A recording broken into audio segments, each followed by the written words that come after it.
다음은 존경하는 신원식 의원님 질의해 주시기 바랍니다.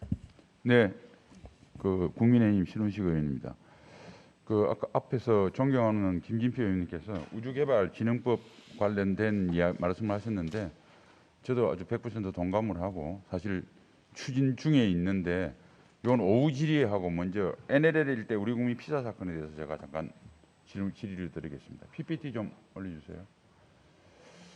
저는 이 사건을 보면서 결정적인 시간이 5개가 있었다고 생각을 합니다. 먼저 실종이 되고 실종 신고가 되고 대통령께 보고가 되고 이제 피살 및 시신훼손이 확인이 된 시간 실종 신고로부터 한 약 33시간 동안 이게 1국면인데 여기가 가장 중요한 국면입니다. 그 뒤에는 그에 대한 후속 조치 내지는 그에 대한 해석에 불과하고요. 월북 논란도 마찬가지고요. 그런데 저 기간 동안 저는 지난번 질의에서도 한번 그렇게 했는데 굉장히 아쉽습니다. 실종자 구조 노력이 너무너무 미흡했어요. 보통 때에 비해서. 두 번째, 대통령께서 보고를 받으시고 난 뒤에 이 아무런 지시가 없었다. 특히 구조에 관련돼서.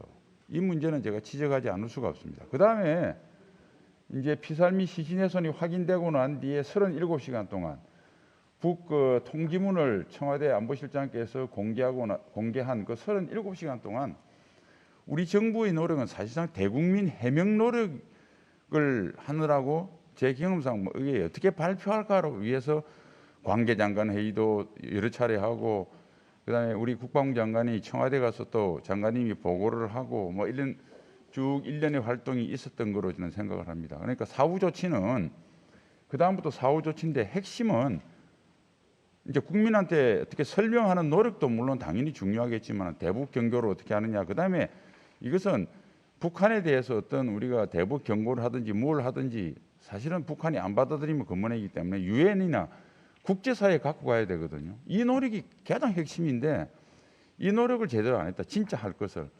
그게 무슨 증거냐 하면 관계장관 회의에 외교부 장관이 참가를 안 합니다.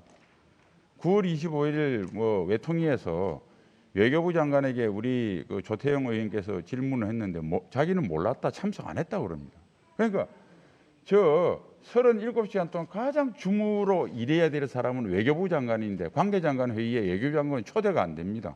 본인 모르고 있었고 신문 보도 보고 알았다고 이런 말씀이나 하시고 그다음에 이제 북 통지문이 공개되고 난 이후에 지금까지는 좀 북 책임을 희석하는 이런 분위기가 일부 있지 않느냐. 우리 국회가 여야 합의했던 북한에 대한 어떤 경고 성명이라든지 규탄 성명이라든지 이런 것도 채택이 안 되고 그냥 우리 국방위원회에서 모처럼 여야 합의해서 당일날 바로 했는데 그런 것들도 전혀 후속 조치가 안 이루어지고 말 그대로 남남 갈등 비슷하게 존재가 되면서 특히 3번, 4번의 핵심 아젠다로 갑자기 월북 논란이 주 논란이 떠올랐습니다. 제가 그래서 그런 이야기를 합니다.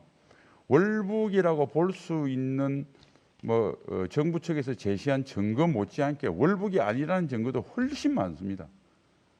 그리고 월북을 예단할 수 있는 증거가 그렇지 않은 증거보다 충분하다고 많다는 거죠. 양립하면 여기에 대해서 예단하면 안 됩니다. 그 다음에 월북을 설사 월북 의도가 있었다 하더라도 예를 들면 한강 다리에 자살하려고 올라간 사람이 자살하려고 하기 때문에 안 구합니까? 그건 말이 안 되는 거예요. 그러니까 자살이 됐든 실종이 됐든 그 사람의 의도와 관계없이 우리는 국민의 생명을 구하기 위해서 최선을 다해야 됩니다. 이 문제에서 완전히 핵심이 비껴간 논란을 하고 있다. 이런 측면에서 제가 먼저 아쉬움을 제기를 하면서 실종자 구조 노력에 대해서 제가 말씀드리겠습니다. 다음 PPT 한번 봐주시죠.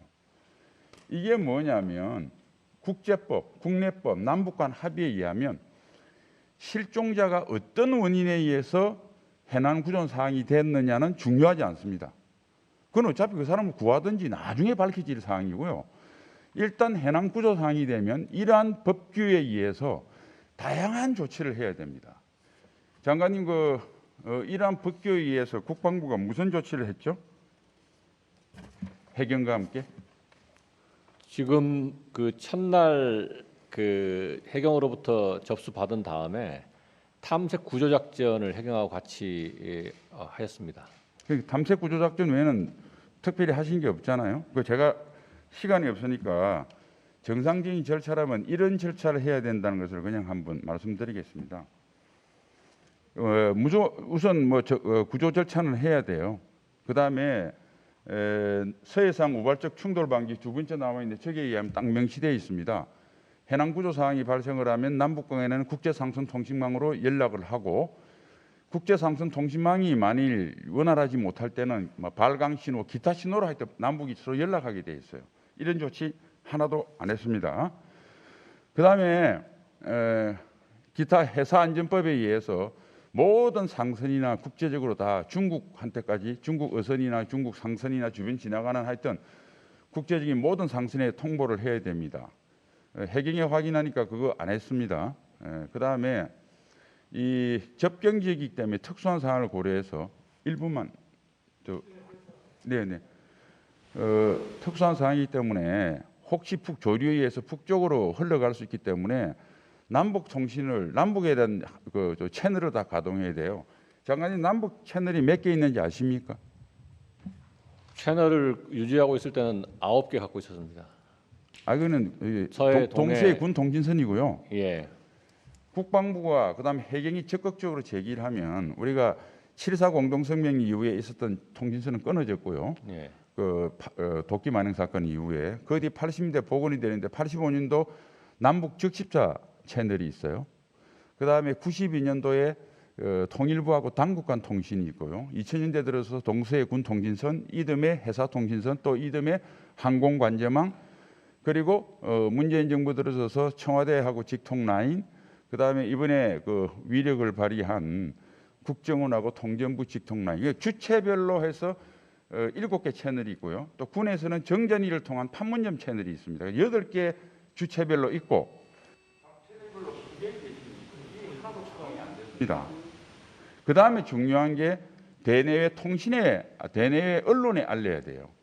왜냐하면 그 통신을 못 받는 소규모 선박도 있을 수 있으니까요. 그렇게 돼버리면 국제적으로 국내적으로 남북 간에 전부 다 알게 되기 때문에 북한이 그 실종자를 접수했을 때 살해행위 같은 이번 같은 건 못해요. 그러니까 물리적으로 수색하는 것 못지않게 알리는 게 가장 목숨을 구하기 가장 적절한 수단인데 이것을 안 했다고 제가 지적을 하는 겁니다.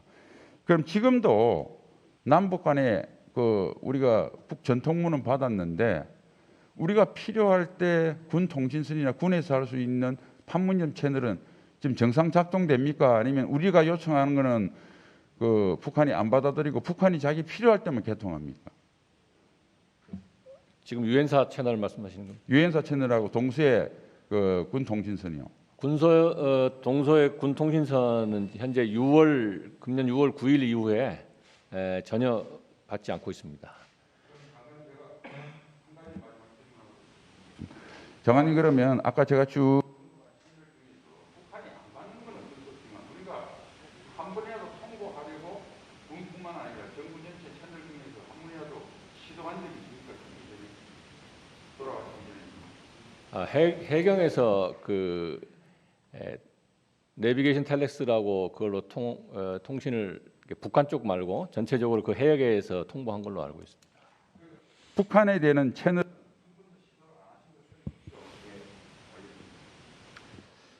예, 수고하셨습니다.